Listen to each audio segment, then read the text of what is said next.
1절부터 10절까지 말씀을 읽었습니다만 지난 시간에 이어 오늘은 두 번째 계명에 대한 말씀입니다. 첫 번째 계명은 나 외에는 다른 신을 내게 두지 말라는 말씀이었고, 오늘은 조금 더 구체적으로 앞에서 누구를 경배할 것인가, 오직 하나님만을 섬기고 경배할 것이다 라고 하는 것을 가르쳤다면, 오늘은 두 번째 계명으로 하나님을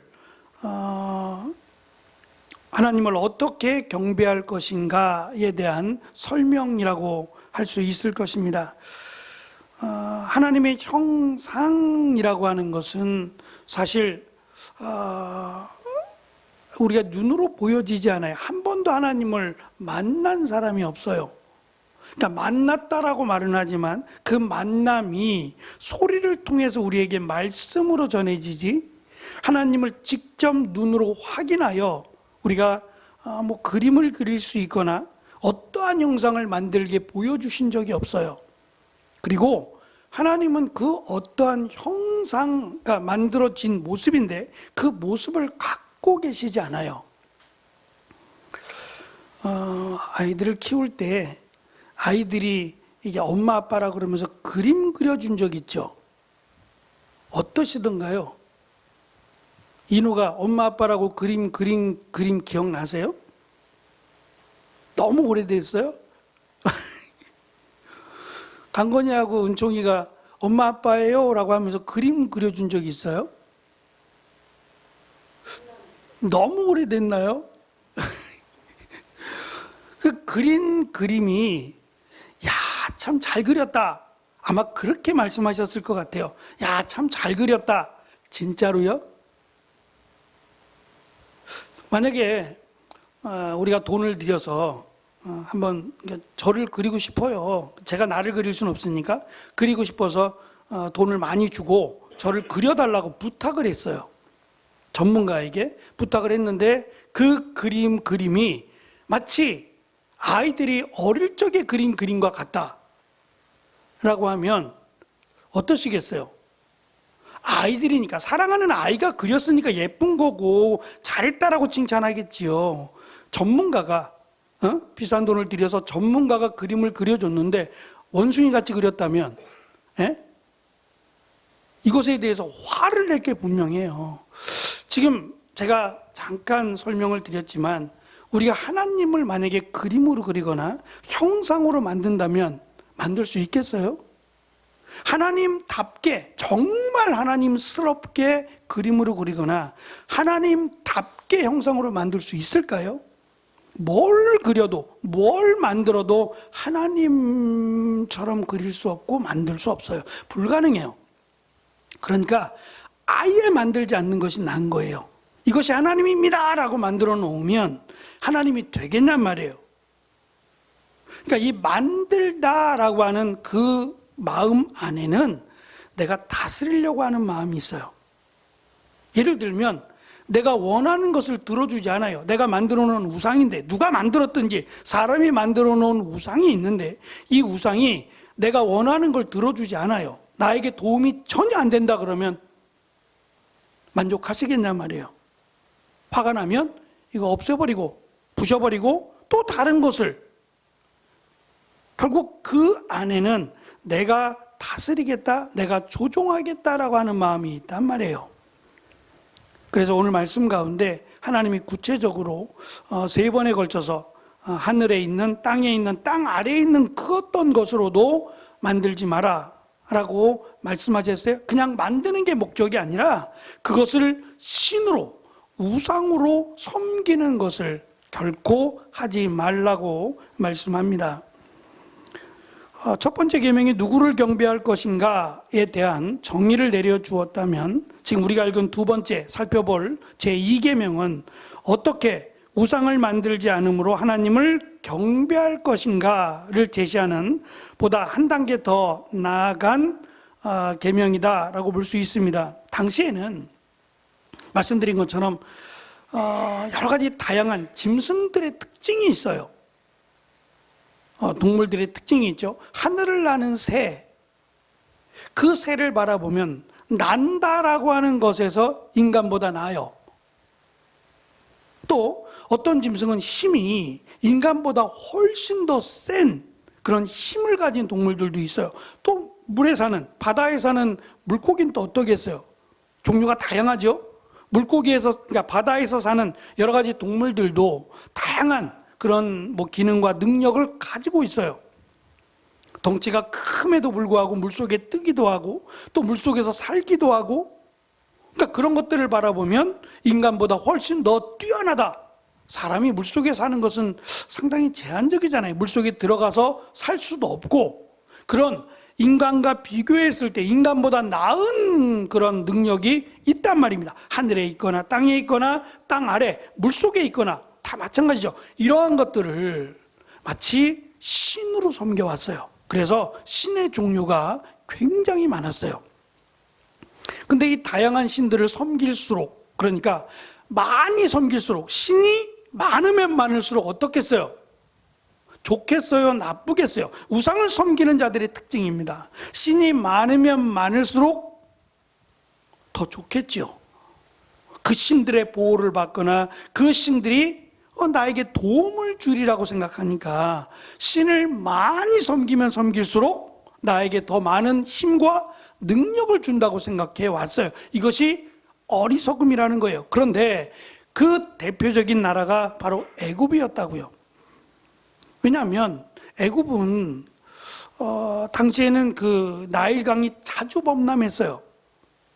나일강이 자주 범람해서 그 어려움을 겪었단 말입니다. 그래서 이 애굽이 발달하게 된 이유가 이 강이 범람하는 것을 해결하지 않으면 도무지 살아갈 수가 없어요. 그러니까 이것을 해결하기 위해서 문명이 발달하게 됩니다. 그래서 중국도 마찬가지예요. 이 자주 범람하는 강 때문에 이 강을 다스리고 이 강을 반대로 좋게 활용하기 위해서 노력하다 보니까 문화가 발달하게 돼요. 그래서 오히려 어려운 곳에 있을수록 문명이 발달해요. 우리나라에 약 50년 전? 아니요, 최소한 조금만 더, 한 100년 전만 해도 이 한강 주변으로 사람이 살질 않았어요. 지금은 거기가 명당이죠. 한강을 이렇게 바라보며 그곳에 산다 그러면은 그쪽일수록 더 땅값이 비싸잖아요. 근데 불과 100년 전만 해도 누가 이 한강 근처에 살겠냔 말이에요. 안 살죠. 위험한데요. 조금만 강이 범람하면 집이 잠겨버리는데 누가 거기 살라고 그러겠어요. 제가 여기 오기 전에 사역했던 그 광진구 자양동이라는 곳이에요. 거기가 건대입구역이거든요. 근데 거기는 개발도 많이 되긴 했지만 아직도 개발이 되지 않은 예전에 아주 오래전에 집들의 모습을 갖춘 집들이 있어요. 언젠가는 개발이 되겠죠. 재개발이 되겠지만, 근데 제가 가서 느낀 점이 있어요. 깜짝 놀란 것이 그 옛날 집의 모양을 갖춘, 물론 조금 이렇게 고치고 했다고는 하지만 그 옛날의 모습, 터는 그대로지 않겠어요? 집들이, 조그마한 집들이 다다닥 붙어 있거든요. 근데 그 집들 중에 유독 깃발 달린 집이 그렇게 많아요. 그러니까 너무 아이러니해요. 개발된 곳, 그러니까 굉장히 높은 아파트가 있는 그 지형에 또 반대로 여전히 옛날의 모습을 갖춘 집들이 남아있고, 또 그러한 모습들 가운데 집에 깃발이 꽂혀 있는 집들이 의외로 많았어요. 깃발 꽂힌 집이 뭔지 아시죠? 흰색 깃발, 빨간색 깃발, 이런 깃발 꽂힌 점집이요. 무당. 점집이 그렇게 많았어요. 그래서 제가 깜짝 놀랐어요. 아니, 주택가인데? 아니, 주택가에 무슨, 물론 점집만 모여 사는 건 아니에요. 옛날 미아리 고개처럼 점집만 있는 건 아니지만 의외로 점집이 참 많았어요. 그래서 물어봤어요. 아니, 이 동네는 왜 그렇게 점집이 많습니까? 무당집이 많습니까? 그랬더니 많이 죽어서 그렇대요. 많이 죽어서. 그러니까 여기에 살던 사람들이 많이 죽으니까 점집을 왜 찾아가겠어요? 명당 딸이 찾으려고요. 어떻게 하면 강물로부터 한강으로부터 안전한지 그 보호를 받겠다 또는 피해를 자꾸 입으니까 그것을 묻기 위해서 점집이 많아졌대요. 많이 없어졌대요. 이것도 많이 없어진 거래요. 근데 하여튼 유독 점집이 많았어요. 결국은 이 어려움, 내가 해결할 수 없는 문제들, 자연재해나 어떻게 손쓸 수 없는 이런 부분에 인간의 한계를 느끼고 결국은 우상에게 손을 내민 거 아니에요. 도와달라라고 하며 손을 내민 거예요. 근데 도와줄 수 있겠어요? 예? 여기 가면은 복 받을 겁니다라고 말은 해주지만 이게 정말 그 사람이 정말 알아서 그렇게 하는 말일까요? 책임질 수 있는 말일까요? 애굽은 이러한 그 자연재해 앞에서 굉장히 많은 어려움을 겪어야 했어요. 그러다 보니까 이 물과 관련된 물에 사는 다양한 신, 예를 들면 오리신, 오리가 신이 되기도 하고 개구리도 신이었어요. 그러니까 물속에 사는 다양한 뭐 짐승이라고까지 말할 수 없는 곤충, 벌레까지도 신들이 있었어요. 그러니까 얼마나 신들이 많았겠냐고요. 이 신들의 영향을 이스라엘이 안 받았어야 되는데 400년이 넘게 살아가면서 그들이 애굽인화가 되어버렸어요.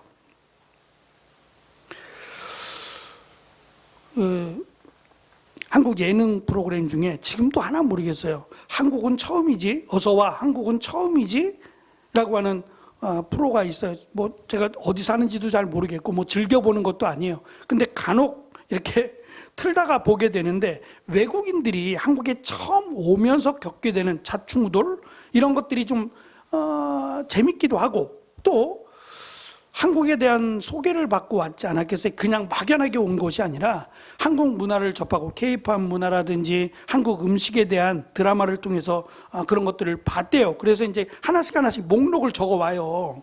오늘은 뭐 먹어야지, 내일은 뭐 먹어야지 나름대로 기대감을 가지고 먹어요.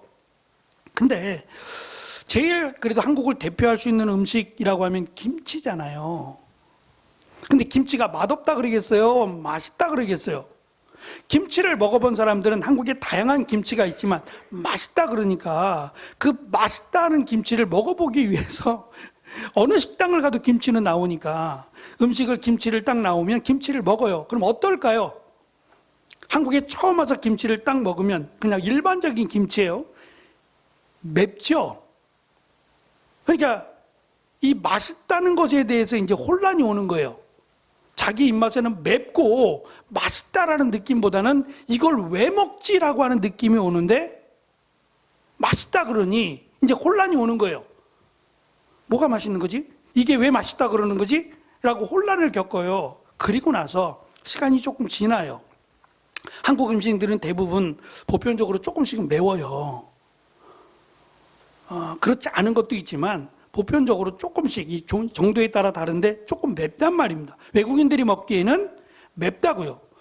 근데 이들이 한 달 정도 한국을 살면서 뭐 여러 가지 맛있다고 하는 것들을 다 접해보지 않겠어요? 나름. 근데 이 음식들이 맵지 않은 것도 있지만 또 상당히 매운 것들도 없지 않아 있단 말입니다. 그러면서 한 달을 살아요. 그리고 이제 어느 정도 좀 익숙해졌다 할 때 친구들이 놀러 와요. 친구들이 와서 이제 소개받고 너무너무 좋다. 한국이라는 나라가 너무 좋고 너무 맛있는 음식도 많고 막 이렇게 자랑을 하니까 그 자랑 때문에 또 친구들이 와요. 그럼 이 친구들을 자기가 이제 가이드해 준다고 내가 먹어본 음식 중에 이 음식이 정말 맛있어 그러면서 소개해 주는데 그 친구들도 똑같이 겪어요. 이게 뭐가 맛있다고. 이 김치가 이렇게 매운데 이게 뭐가 맛있다고. 그게 자기의 과거의 모습이에요. 한 달 전에는 자기도 그랬거든요. 근데 한 달 동안 한국에서 살아가면서 이 음식 먹고 저 음식 먹어가며 이제는 안 매운 거예요. 맛있는 거예요. 이해가 되시죠? 그렇게 되겠죠. 입맛이라는 게 서서히 변하지 않겠냔 말이에요. 마찬가지로 400년입니다. 400년이라는 기간 동안 애굽에 살았으니 그들의 문화 가운데 애굽인이 되어버렸어요. 근데 하나님은 그 어떠한 것도 하늘에 있는 것이나 땅에 있는 것이나 땅 아래 물속에 있는 것이나 그 어떤 것으로도 우상을 만들지 마라. 형상을 만들지 말라는 거예요. 어찌 보면 뭐 이렇게 쉬운 거 가지고 라고 말할지 모르지만 이게 어렵단 말입니다. 익숙한, 그들에겐 너무도 익숙한 것을 하나님이 끊어버리셨어요. 그러니 이것이 그들에게는 얼마나 어려운 숙제였겠냐 말이에요. 그래서 오늘 짧은 말씀이긴 합니다만 끝에 1000대까지라는 거와 3대까지라는 것을 대조해서, 그러니까 우상을 섬기면 3대에 걸쳐서 하나님이 심판하실 것이다 라고 하는 경고와 하나님의 말씀을 지키면, 이 말씀대로 살아가면 1000대까지 이르러 하나님이 축복하시겠다라고 하는 말씀을 주신단 말이에요. 그 중간에 뭐가 들어있냐면 9절에 나 여호와는 질투하는 하나님이다 라고 하는 말씀이에요. 제가 이 말씀은 조금 잘못 번역된 것 중에 대표적이라 그랬어요. 질투라는 말이 나쁜 말이란 말이에요. 시기하다라고 하는 말이 들어있어서, 그럼 하나님이 이스라엘이 잘 되는 것에 대해서 시기한다는 거예요? 절대 그럴 리가 없죠. 그래서 질투하는 이라고 번역이 됐지만 이 말은 오늘 이 부분에 대한 말씀을 적었어요. 3페이지 맨 밑에 단에 보시면 하나님은 자신을 질투하는 하나님이라고 밝히시는데, 이 표현은 결혼에서 비롯된 단어라고 해요. 이 질투라고 하는 단어가 결혼에서 비롯된 단어로 남편이 아내에 대해서 남편만을 사랑할 것을, 그러나 남편을 사랑하지 않고 다른 남자를 사랑하게 되었을 때 남편이 아내에 대해서 화를 내고 분노할 때 쓰였던 단어랍니다. 그래서 원래 어원적인 의미가 얼굴이 붉게 달아오르다라는 단어였대요. 그러니까 분노한 거죠. 화가 나서, 너무 화가 나서 얼굴이 붉게 달아오르는데 왜 그러냐라고 물어보면 음식이 맛이 없어서 아내가 이런 내용이 아니라 자신이 남편인데 남편을 놓고 다른 남자를 남편으로 삼았을 때, 그때 남편이 화가 난 모습을 지금 이렇게 이 단어를 써서 사용했는데, 이것을 지금 질투한다라고 번역을 한 거예요. 그러니까 진노하시는, 하나님의 말씀을 거역했을 때, 우상을 섬기거나 하나님을 하나님으로 섬기지 않았을 때 하나님이 그에 대해서 진노하신다라고 했어야 돼요. 제가 이 페이지 맨 위에 단에 아까 말씀드린 그 말씀을 드려서 왜 우상을 만드느냐, 그 우상을 만들려는, 우상을 조각하는 그 마음 이면에는 하나님을 길들이려고 하는, 하나님을 내가 마음대로 조종하려고 하는 그 마음이 포함되어 있다는 거예요. 그래서 하나님은 결코 만들지 말라, 만들면 3대 안에 끝장난다는 거예요. 물론 이것이 제가 4페이지 뒤에도 해놨습니다. 한번 말씀을 드렸죠. 대물림 되는 게 아니에요. 아버지가 신포도를 드셨다고, 먹었다고 자식이 이가 시리지 않죠. 그러니까 아버지의 죄악이 대물림 되지 않아요. 영향은 받아요. 영향을 받기 때문에 그것을 끊기가 어려워요. 그 문제는 남아있지만 아버지가 지은 죄악이 자녀들에게 대물림 되지 않아요. 그러니까 과거에 이 문제가 한국교회에 있었다 그랬죠. 이것 때문에 좀 시끄러웠어요. 어떻게 하라는 얘기예요? 아버지의 죄악을 끊어야 된다는 거잖아요. 아버지가 지은 죄를 끊어내야 자식이 그 죄를 유전으로 물려받지 않는다는 게 성립이 돼요. 그럼 어떻게 끊어내요? 무슨 푸닥거리라도 한번 해야 돼요? 아니면 아버지가 지은 죄에 대한 대가를 지불해야 돼요? 이건 전혀 성경적이지 않아요. 영향을 안 받을 수는 없지만 아버지가 지은 죄가 대물림되지 않습니다. 그래서 자녀가 이 부분에 대해서 회개하고, 내가 아버지의 모습을 닮았다면 끊어내고 회개하면 없어져요. 대물림 되지 않습니다. 다만 3대라고 하는 것이 주는 의미가, 사실 3대가 저주받으면 그 집안은 끝나요. 그렇지 않을까요? 1대에서 끊어지고 2대에서 끊어지면 3대까지 가면, 간다고 해도 거기서 끝납니다. 더 이상 그 집안이 이어지지 않아요. 3대만 해도 끝난단 말이에요. 그러니까 결코 우상을 섬기지 마라 라고 하는 단호함이 있고, 또 한편으로는 3대까지 이를 정도의 하나님의 심판이 이른다면 분명히 회개하고 돌아올 거라는 거예요. 우리가 이스라엘 백성들을 볼 때에 자녀의 문제가 나오니까 회개하죠. 자녀를 죽인다라고 하는 바로의 명령 앞에서 하나님을 찾았잖아요. 그러니까 하나님이 3대까지 가지 않을 정도로 그들을 다시 부르신다라고 하는 마음도 있다는 거예요. 강한 징계도 포함되어 있지만 하나님이 그만큼 싫어하신다는 것도 있지만 3대가 가기 전에 돌아올 것이다 라고 하는 여운을 남기고, 반대로 대조적으로 1000대까지라고 하는 것은 거의 영원이에요. 1000대를 세는 사람이 어디 있어요? 1대, 2대, 3대, 4대, 5대도 기억하기 어려운데 1000대까지 어떻게 기억을 해요? 이 말은 하나님이 1000대까지 지키신다라고 하는 약속에 영원할 것이다 라고 하는 약속을 주신 거예요. 그러면 무엇을 선택하겠냔 말이에요. 3대 안에 끝장난다는 걸 선택하겠어요? 1000대까지 축복하신다는 걸 선택하겠어요? 이 두 가지만을 놓고 선택을 하라는 거예요. 하나님의 축복을 받을 거냐, 1000대까지 축복을 받을 거냐, 3대에 끝장날 것이냐, 둘 중에 하나를 선택하라는 거예요. 그럼 쉽잖아요. 하나님만을 섬기면 1000대까지 하나님이 지켜주실 것이고 축복하실 것이다를 선택하라는 거예요. 마지막으로 2페이지 중간에 하나님이 세계에 새긴 우상을 만들지 말라, 그것들에게 절하지 말라, 그것들을 섬기지 말라. 이 세 가지가 사실은 다 다른 단어예요. 다른 단어긴 하지만 내용은 똑같아요. 제가 이런 경우를 말씀드렸죠. 중요한 경우는 3번을 반복한다고요. 그러나 똑같은 단어를 써서 반복은 안 한다.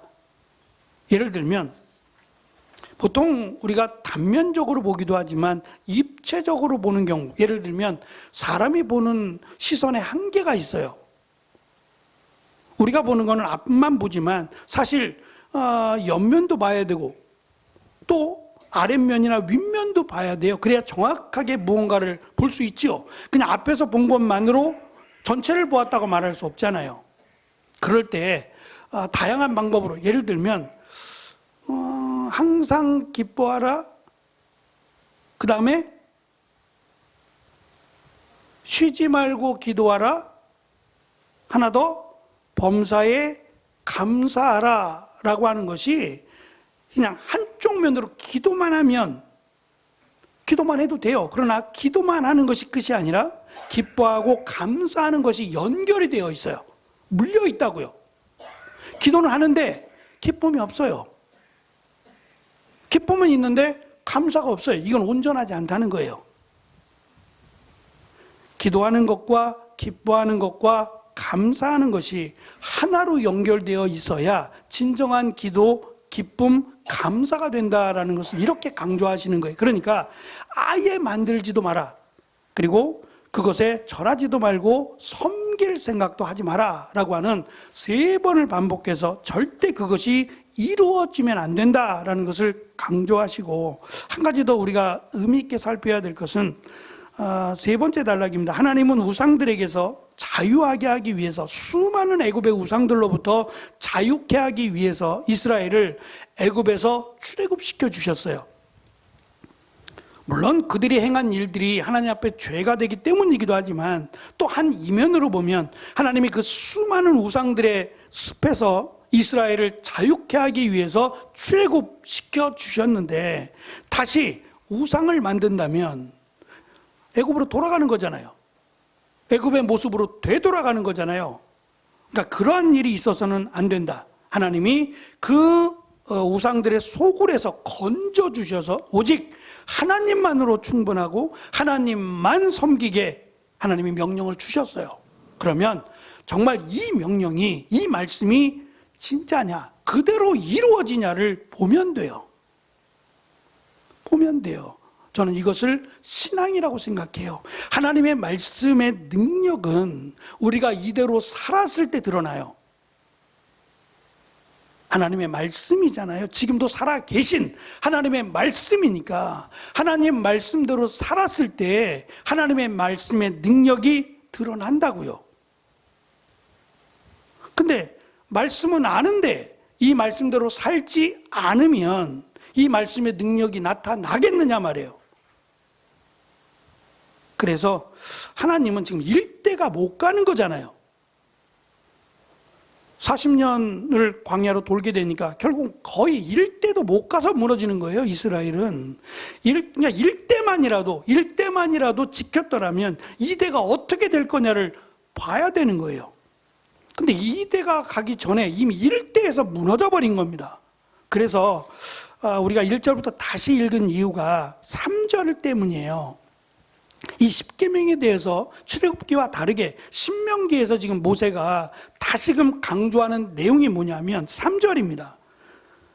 다시 읽어볼게요. 시작.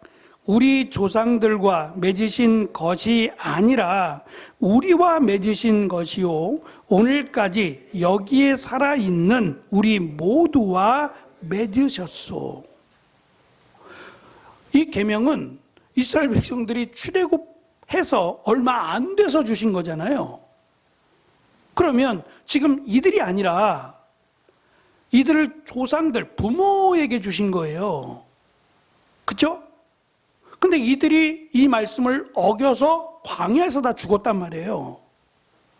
그럼 이걸 또 주신 거냐? 다시금 한 번 더 십계명을 또 다시 주신 거냐? 똑같은 계명이란 말이에요. 그게 아니라는 거예요. 그들에게도 부모들에게도 주셨지만 그들이 이 말씀을 지키지 않았어요. 그러면 이 말씀을 거두어 가시면 되잖아요. 원래 주신 것은 일대에게 주신 거예요. 근데 일대가 이 말씀을 어겼어요. 그러면 일대는 광야에서 다 죽었으니까 끝나야 되는 거예요. 하나님의 계명이 일대에게 주신 건데 일대가 끝났어요. 그러면 우리하고는 상관이 없네 라고 할 거 아니에요. 지금 이대들에게는 일대에게 주셨던 계명이니까 우리하고는 상관이 없네 라고 할 수 있는 거예요. 과연 이것이 끝났다면 이스라엘 백성들에게는 축복이 아니라 손해입니다. 손해죠. 그래서 그들에게 주신 이 계명이 바로 너희들에게 주신 거다. 이것이 축복이에요. 그러면 더 나아가서 지금 우리가 읽었는데 우리하고는 상관없냐? 지금 모세가 설명하고 있는 이스라엘 백성들, 남아있는 이대의 이스라엘 백성들에게만 해당되는 말씀이냐? 하나님은 1대와도 함께 하셨고 2대와도 함께 하셨고 지금도 동일하게 살아계신 하나님이에요. 그러면 이 말씀은 우리에게 주신 말씀을 우리는 받아야 돼요. 하나님은 살아계시니까. 그러면 우리도 동일하게 이 말씀을 통한 하나님의 능력과 은혜를 받을 수 있어요. 이 말씀대로 지키면 하나님의 약속이 우리에게, 우리 가정에 임하신단 말이에요. 그렇지 않겠어요?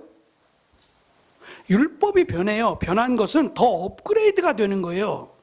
더 하나님께서 더 은혜로 더 이것을 다듬어 주신 것이지 율법을 폐한 게 아니라니까요.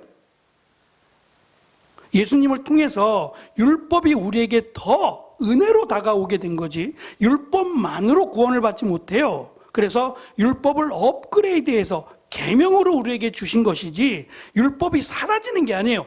그러니까 하나님께서 주신 이 십계명이 없어지는 게 아니라고요.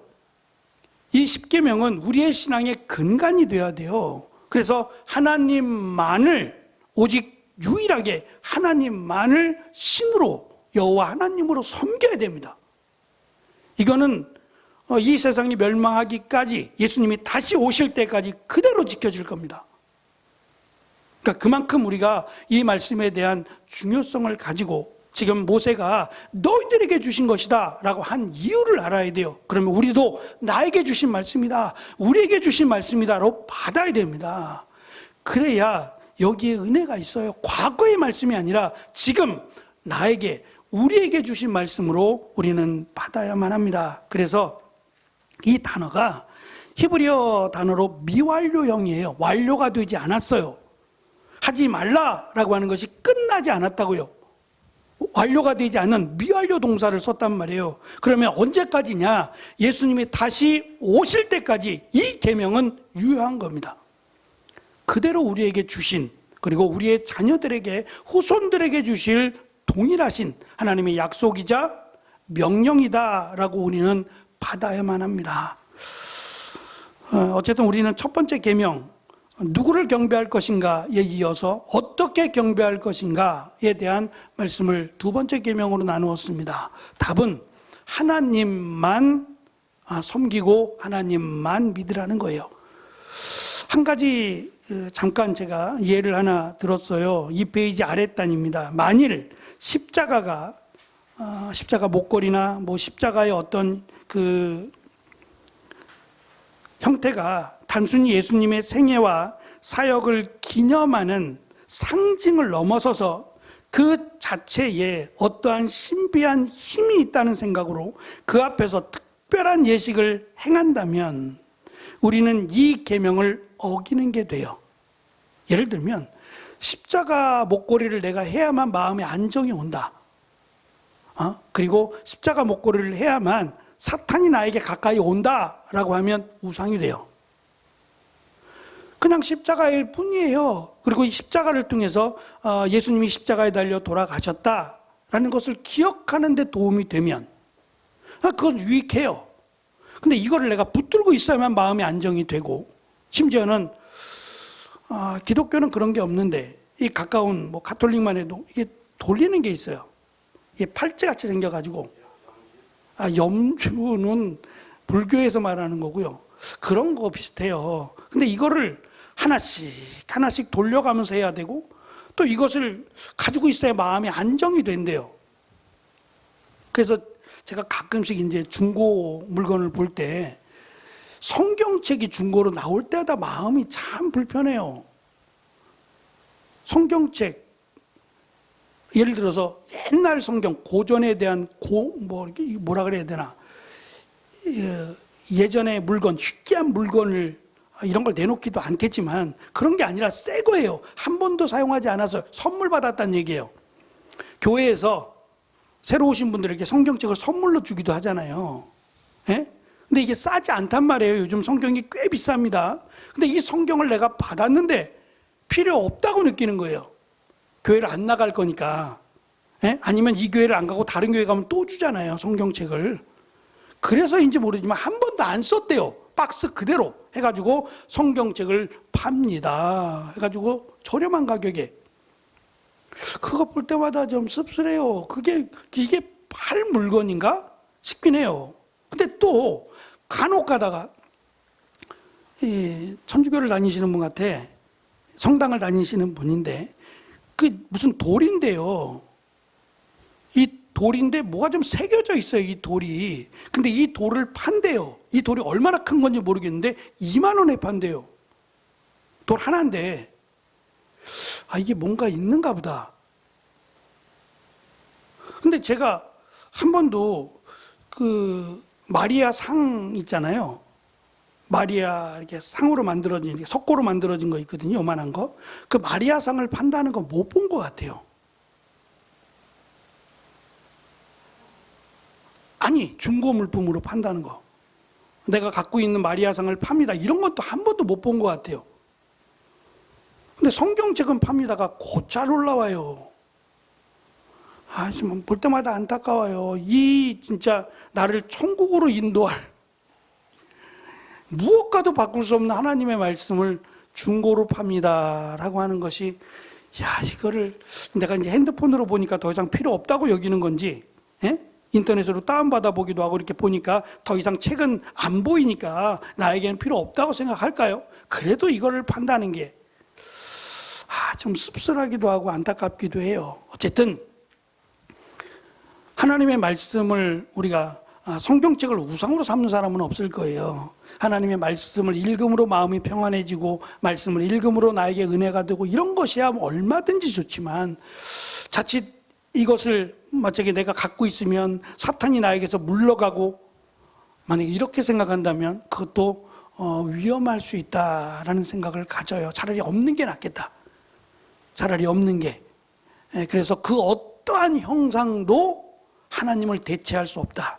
보이진 않지만 하나님은 분명히 살아계시고 하나님의 약속은 하나님을 하나님으로 믿고 섬기는 자에게 천대까지 영원히 함께하겠다라고 하신 약속은 지금도 우리에게 나에게 주신 약속이다라고 믿음으로 하나님을 믿는 그 믿음의 은혜가, 그리고 약속하신 하나님의 은혜를 우리가 이 땅에서 경험하고 고백할 수 있는 귀한 축복이 우리 모두에게 함께 하시기를 축원합니다. 기도하겠습니다.